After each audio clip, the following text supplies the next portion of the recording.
Rahayu, rahayu, rahayu. Apa kabar semuanya? Saya harap kalian tetap dalam keadaan sehat dan bahagia ya. Nah, hari ini kita mau bahas ada apa sebenarnya di 22 November 2020 ini.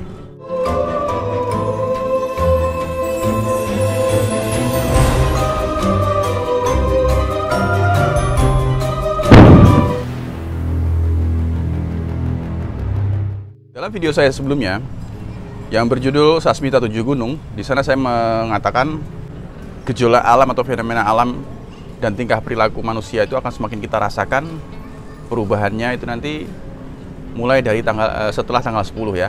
Nah, setelah tanggal 10 akan semakin kita rasakan dampaknya. Nah, sebenarnya saya punya maksud tersendiri kenapa saya mengatakan hal itu ya.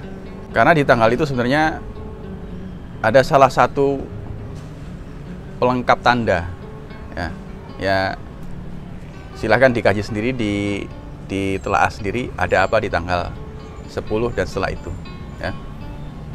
Nah, kita lihat saja setelah tanggal itu ternyata memang ada beberapa hal yang terjadi, fenomena alam termasuk juga tingkah perilaku manusia itu yang sangat sepele, hal-hal sepele itu tapi justru malah dapat menyulut perselisihan yang akan melibatkan orang banyak.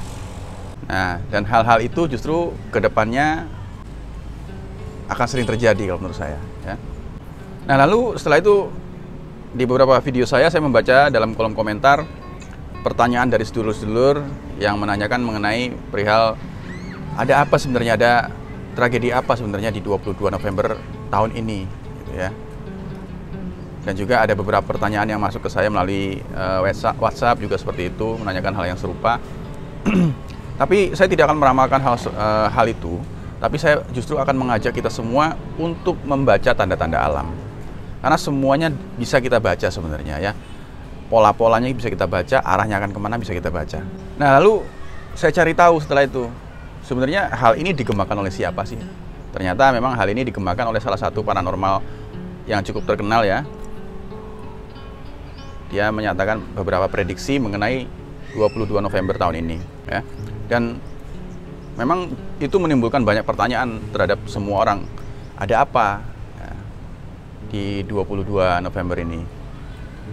Nah, menurut saya mau meramalkan apa saja itu menurut saya sah-sah saja, boleh-boleh saja ya. Karena memang sesuai dengan kemampuannya masing-masing ya. Dan pastinya banyak juga orang yang pro dan kontra akan hal itu ya. Ada yang suka terhadap ramalan, ada juga yang kontra karena merasa ini sudah zaman modern kok masih ada aja yang percaya seperti itu ya. Ya, kita nggak bisa salahkan karena memang semua orang punya hak untuk berpikir dan punya hak untuk menilai ya, memandang lah istilahnya dari sudut pandang mana kita mau melihat. Nah, saya tidak akan meramalkan mengenai 22 November ini, tapi saya justru akan mengajak kita semua membaca tanda-tanda, membaca beberapa tragedi yang sudah terjadi. Karena menurut saya yang akan terjadi di kemudian hari, entah di tanggal 22-nya atau setelahnya atau sebelumnya ya, itu tidak jauh dari dua hal yang saya sebutkan di atas ya. Fenomena alam dan tingkah perilaku manusia. Dan keduanya ini akan sangat melibatkan orang banyak ya. Itu bisa melibatkan pejabat, orang terkenal, para pandito, ulama, dan pelaku spiritual. Karena menurut saya kedua hal ini justru sekarang sedang menjadi sebuah alat. Alat untuk apa? Alat untuk menseleksi.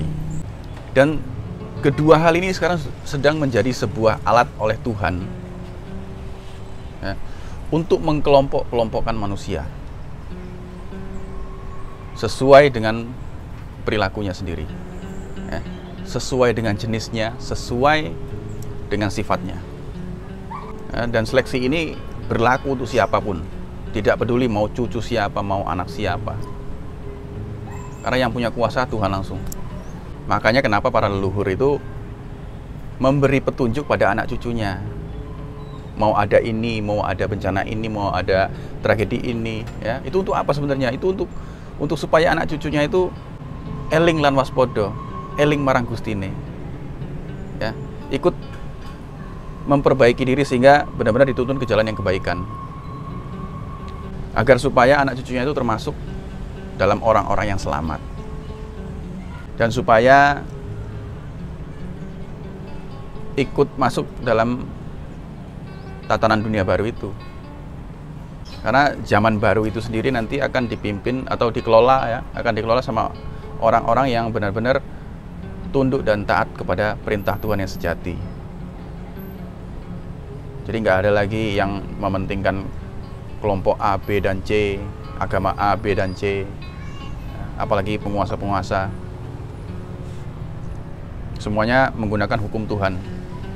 Jadi ini semua tuh memang bukan lagi tentang agama. Ini tentang cinta kasih kepada sesama makhluk hidup, sesama ciptaan Tuhan. Eling lan waspada, karena seperti yang saya bilang sebelumnya, bulan 11 ini bagi orang-orang yang baik itu akan menjadi gapura kemenangan, ya. Tapi bagi orang-orang yang tidak baik akan menjadi patok kuburan atau batu nisan. Baik dan buruk sendiri saat ini sudah tidak bisa kita lihat dari kacamata mata terbuka saja, ya. Tidak bisa dilihat dari segi penampilan atau pekerjaan saja, ya.